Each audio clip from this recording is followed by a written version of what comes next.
दोस्तों, स्वागत है आप सभी का आपके अपने यूट्यूब चैनल सीडीपी क्विज पर।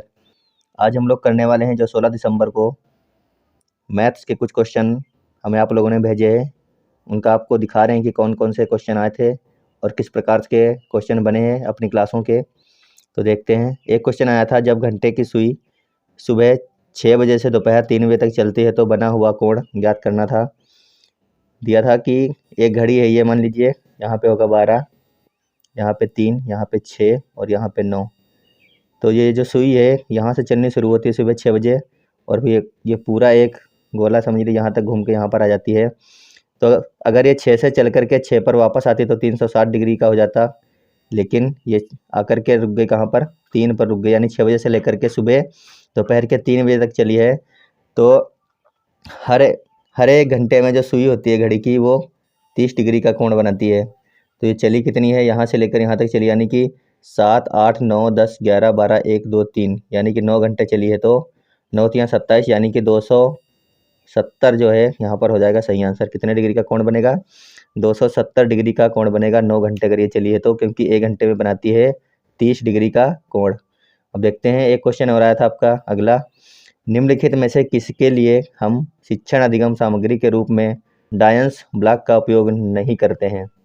पूछा गया था कि ये जो डायंस ब्लॉक का प्रयोग है किसके लिए नहीं करते हैं। पहला था स्थानीय मान, दूसरा था योग, तीसरा था घटाव और चौथा आया था प्रायिकता आया था एक। तो आपको पता होगा कि ये क्वेश्चन आपको कितनी बार हमने क्लासों में भी करवाया है आपको, कि डायंस जो ब्लॉक होता है इसका उपयोग कहाँ पर करते हैं। स्थानीय मान, जोड़, घटाना, इनमें सब में किया जाता है, लेकिन ये जो प्रायिकता होता है इसमें से उपयोग नहीं करते हैं। यानी ऑप्शन नंबर डी इसका सही आंसर था। इसका जो प्रयोग है ये प्रायिकता के लिए नहीं किया जाता है। एक क्वेश्चन आया था, एक बच्चा वर्ग और आयत के बीच अंतर नहीं कर सकता, वैन हिल के अनुसार वह किस अवस्था में है। तो एक क्वेश्चन ये आया था, वैन हिल की थ्योरी से आया था कि एक बच्चा है वो वर्ग और आयत के बीच में अंतर नहीं कर पा रहा है, तो वह किस अवस्था में था। तो इसका जो अगर आप लोगों ने आंसर किया होगा, क्या किया होगा, अगर आपने ऑप्शन नंबर 1 किया होगा, यानी कि इसका हो जाएगा मतलब चक्षुषीकरण। क्या हो जाएगा? चक्षुषीकरण इसका मतलब हो जाएगा। तो ऑप्शन नंबर 1 इसका सही था, चक्षुषीकरण। ये जो चक्षुषीकरण होता है ये वैन हिले की जीरो स्टेज जो होती है उसके अंतर्गत आता है। स्टेज 0 के अंतर्गत जो बच्चा है वो वर्ग और आयत के बीच में अंतर नहीं कर पाता है। आप लोग इसको याद रखना, ये जीरो स्टेज का जो है उदाहरण दिया गया था यहाँ पर आपको। आगे एक क्वेश्चन आया था, एक आयत का क्षेत्रफल 24 है, कितना है? एक आयत का क्षेत्रफल दिया गया था 24, निम्नलिखित में से कौन इसकी परिधि नहीं हो सकता है। तो आयत का क्षेत्रफल 24 दिया गया था, तो आपको इनमें से ये जो ऑप्शन दिए गए इनमें से बताया था, इनमें से कौन सा ऑप्शन नहीं हो सकता है। अगर आप लोगों ने इसका आंसर 25 किया होगा तो आपका हो जाएगा सही। इस क्वेश्चन का ऑप्शन ए जो था वो बिल्कुल सही था। एक क्वेश्चन आया था 6 और 7 का एलसीएम x बराबर 12 सेंटीमीटर और y के एलसीएम का आधा है, आपको y खोज करनी थी कि y का कितना हो जाएगा। तो काफ़ी अच्छा क्वेश्चन आया था ये। अगर आप लोगों ने किया होगा सही से तो आपका आंसर भी आ गया होगा कि 6 और 7 का एलसीएम, अगर मतलब 6 और 7 का एलसीएम जो है वो x बराबर 12 सेंटीमीटर और y के एलसीएम का आधा है। तो आपको बताना था इनमें कौन सा ऑप्शन हो जाएगा। अगर आपने इसका 14 किया होगा, ऑप्शन नंबर 1 किया होगा, तो आपका बिल्कुल सही हो गया होगा क्वेश्चन। इसका आ रहा था 14 आ रहा था। कितना आ रहा था? 14 आ रहा था।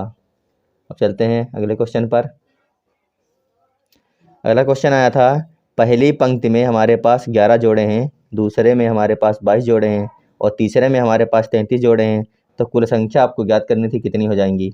इस प्रकार से आपको दिया गया होगा कि पहले में 11 हैं, दूसरे में 22 हैं, तीसरे में 33 हैं, तो कुल संख्या ज्ञात करनी थी, कितना हो जाएगा।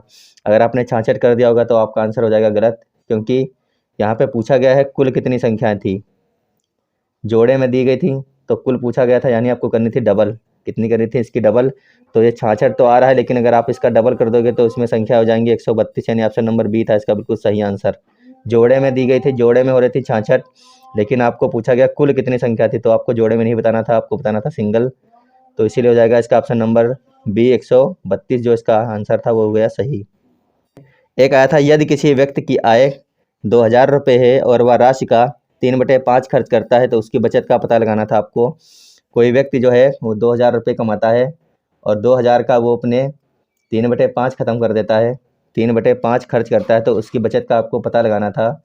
तो देखते हैं कि यहाँ पे 2000 रुपये उसने कमा दिए और उसका 3/5 उसने अपना ख़त्म कर दिया, यानी कि हो गया 5, 5 चक्कू 20, यहाँ पे बचे 400।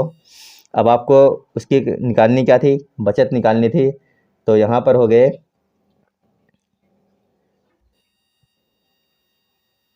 आपको निकालना कितना है, 2000 में से 1200 रुपये माइनस करने हैं तो आएगा आंसर क्या आ जाएगा, 800 आएगा, यानी ऑप्शन नंबर बी सही हो जाएगा। इसका कितना आएगा, 800 आएगा। किस प्रकार से आएगा, 2000 का मारा जिसका 3/5 खत्म कर रहा है। अब आप इसको काट दीजिए, 5 से काट दीजिए, 5 चक्कू 20, बचे 400, 400 गुणे 3 यानी हो गए 1200।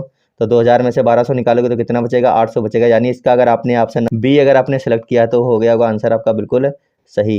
एक क्वेश्चन आया था, एक व्यक्ति पहले 100 मीटर 14 सेकंड में और अगले 100 मीटर 16 सेकंड में तय करता है, और इसी तरह आगे भी ज्ञात कीजिए कि वह 800 मीटर की दूरी तय करने में कितने सेकंड लेगा। यानी कि पहला जो 100 मीटर जा रहा है 14 में जा रहा है, फिर अगला जो है वो 16 सेकंड में जा रहा है। इस प्रकार से चल रहा है। पहला जो 100 मीटर चलेगा वो कितने सेकंड में चला है, शायद 14 में चला है ना, तो वो चला है 14 में। फिर वो अगला चला है तो हो गया 16। इस प्रकार से वो कितने गया है, इस प्रकार से वो 800 तक गया है। यानी कि जब वो जाएगा हर सेकंड में उसका बढ़ता जाएगा, हर उस पर बढ़ गया है। यहाँ पे हो गया 18, यहाँ पे हो गया 20, इस प्रकार से उसका बढ़ता चला गया। फिर अगले गया तो हो गया 22, फिर अगले गया हो गया तो हो गया 24, फिर अगला गया तो हो गया 26, फिर गया तो हो गया 28। इस प्रकार से वो 800 मीटर की दूरी पे गया है। तो उसको सेकंड कितने लगे, 28 सेकंड लगे, और 800 मीटर की दूरी उसने तय कर ली। कितने, 28, यानी कि धीरे धीरे बढ़ता चला गया। तो उसमें पूछा जा रहा है कि 800 मीटर की दूरी तय करने में कितना समय लगेगा, है ना। तब आपको सारे के सारे जोड़ देने थे इसमें। जब आप जोड़ोगे तो इनका सबका जोड़ आएगा तो वो बन जाएगा 2 मिनट 48 सेकंड। कितना बन जाएगा, 2 मिनट 48 सेकंड। यानी इसका ऑप्शन नंबर बी जो हो जाएगा बिल्कुल सही आंसर हो जाएगा। काफ़ी आसान क्वेश्चन था, बस आपको थोड़ा दिमाग लगाने की ज़रूरत थी।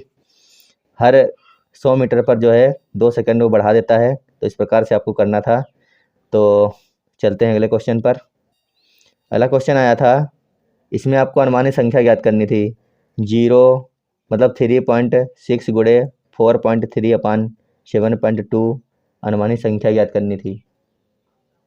अगर आपने इसको किया होगा तो इसका आंसर आया होगा कुछ इस प्रकार से, 4 गुणे 4 अपान 7 आया होगा करके, इस प्रकार से आया होगा। अगर ये ऑप्शन दिया होगा तो इसका आंसर वो बिल्कुल सही हो गया होगा, 4 गुणे 4, क्योंकि इसके आसपास की संख्या यही बनेगी। अगर आप 3.6 के पास की संख्या लोगे तो भी 4 आ रहा है, और 4.3 के पास की संख्या भी 4 आ रहा है, 7.2 इसके भी अनुमानित संख्या 7 ही आएगा। तो इसका जो सही बनेगा वो बनेगा 4 ऐसे बनेगा अपान 7। तो आगे देखते हैं। एक क्वेश्चन आया था, एक छात्र बोतल मोमबत्ती बैटरी सेल को एक साथ सामूहित करता है, उसके द्वारा पहचाने गए आकार के प्रकार का पता लगाना था। एक छात्र जो है वो बोतल मोमबत्ती और बैटरी सेल को एक साथ इकट्ठा कर लेता है, तो वो किस प्रकार के आकार को पहचान पा रहा है। अगर बात करें बोतल की तो बोतल भी इस प्रकार से बनी होती है, मोमबत्ती भी इसी प्रकार से बनी होती है, खड़ी टाइप में, है ना। और क्या होता है, सेल भी इसी प्रकार से बना होता है। तो यानी कि कुल मिलाकर के वो जो है सिलेंडर यानी कि बेलनाकार चीज़ों को इकट्ठा कर रहा है।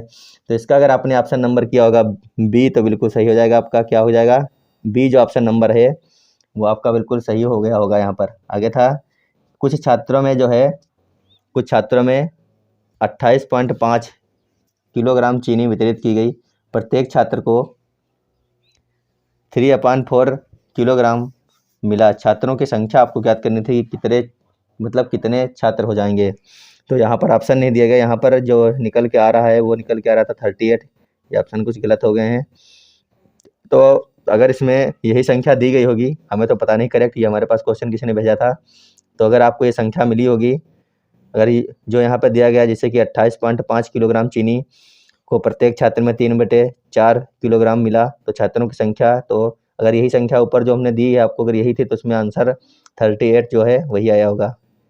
अगला क्वेश्चन आया था, मानचित्र पैमाने पर 1 सेंटीमीटर बराबर 400 किलोमीटर, यदि दो शहर 3400 किलोमीटर की दूरी पर है तो मानचित्र पर उनकी दूरी ज्ञात करनी थी आपको।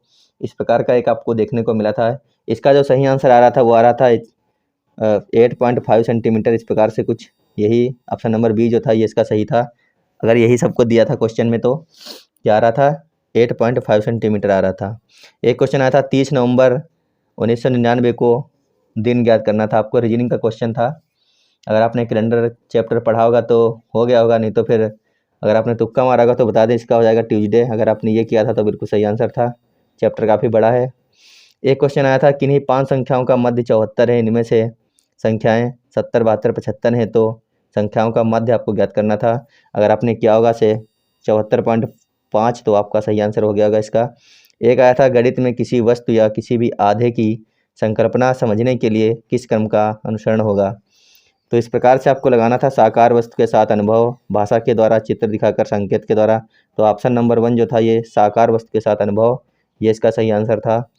एक आया था निम्न में से कौन सा एक सत्य नहीं है, इस प्रकार से क्वेश्चन आया था निम्न में से कौन सा सत्य नहीं होगा। पहला आया था किन्हीं 2 संख्याओं का गुणा सदैव वही संख्या या उससे बड़ा होता है, ये तो सही है।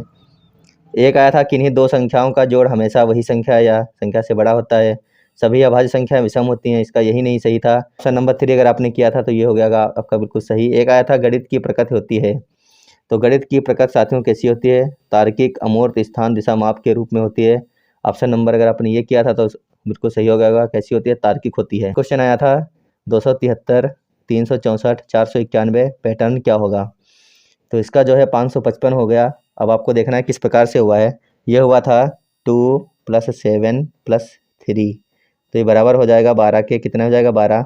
इस प्रकार से दिया था 3 + 6 + 4, तो ये हो जाएगा 13, कितना हो गया, ये हो गया 13 के बराबर। तो इसी प्रकार से ये था 4, 9, 1, आप इनको सबको जोड़ दीजिए तो कितना आ जाएगा, ये 4, 9, 1 को जब जोड़िएगा तो आ जाएगा 14, कितना आएगा 14।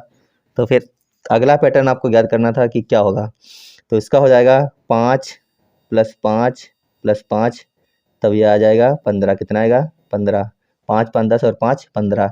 तो इसमें यही मतलब फॉलो कर रहा था कि आपको जोड़ के 12, 13, 14 इस प्रकार से बन रहा था, तो आपको 15 निकालना था, तो इसमें 555 अगर आपने किया होगा तो आपका सही हो गया होगा। साथियों आप लोग बताना कमेंट बॉक्स में कि आपके लिए अगर ये वीडियो महत्वपूर्ण रहने वाली है तो बताइएगा, आगे की भी वीडियो आपके लिए बनाते रहेंगे। तो अगर आपने अपने क्वेश्चनों को चेक कर लिया है, 15 से 16 क्वेश्चन आप लोगों ने हमारे पास भेजे थे, उनके आंसर आप लोगों के लिए निकाल के हम लाए थे। तो बताना कि आपके अगर आपने पेपर दिया है तो आपके ये सारे के सारे क्वेश्चन सही निकल रहे हैं कि नहीं निकल रहे हैं। और आपको बता दें कि पेडागोजी के आए थे, मैथ्स पेडागोजी क्वेश्चन हमारे पास बहुत कम आ पाए हैं अभी तक। फिलहाल जो भी क्वेश्चन आए थे वो हमारे पढ़ाए हुए क्वेश्चन आए थे। अगर आपका एग्जाम आगे होने वाला है तो मैथ्स पेडागोजी क्लासेस में लगातार हमारे साथ बने रहिएगा, क्योंकि आपके लिए काफ़ी फायदेमंद रहने वाले वो 15 नंबर बिल्कुल आपको आसानी से मिल सकते हैं जो आते हैं मैथ्स पेडागोजी में। बाकी अगर आपने देख लिया होगा मैथ में कि बाकी के जो 15 नंबर के मैथ्स आते हैं उसमें से 4-5 क्वेश्चन तो रीजनिंग के ही आते हैं, जिसमें एक घड़ी का आया है और एक जो है कैलेंडर का आया है और एक ये आया है पैटर्न का आया है। तो 3 से 4 क्वेश्चन आपको रीजनिंग को देखने को मिल जाएंगे उसमें। तो अगर आपने रीजनिंग भी अच्छी तरीके से पढ़ी है तो ही आप कर सकते हैं, अन्यथा आप ये मान लीजिए कि आपको मैथ्स पेडागोजी बहुत अच्छी तरीके से पढ़ने की ज़रूरत है, और उसके लिए हमने आपके लिए कई सारे वीडियो बना दिए और आगे भी बनाते रहेंगे। तो मैथ्स पेडागोजी की प्रैक्टिस क्लास रोज़ आपको शाम को 7 बजे मिलती है, तो नियमित रूप से इसमें आइए और अपने 15 नंबर को सुनिश्चित कीजिए। धन्यवाद, बाय बाय।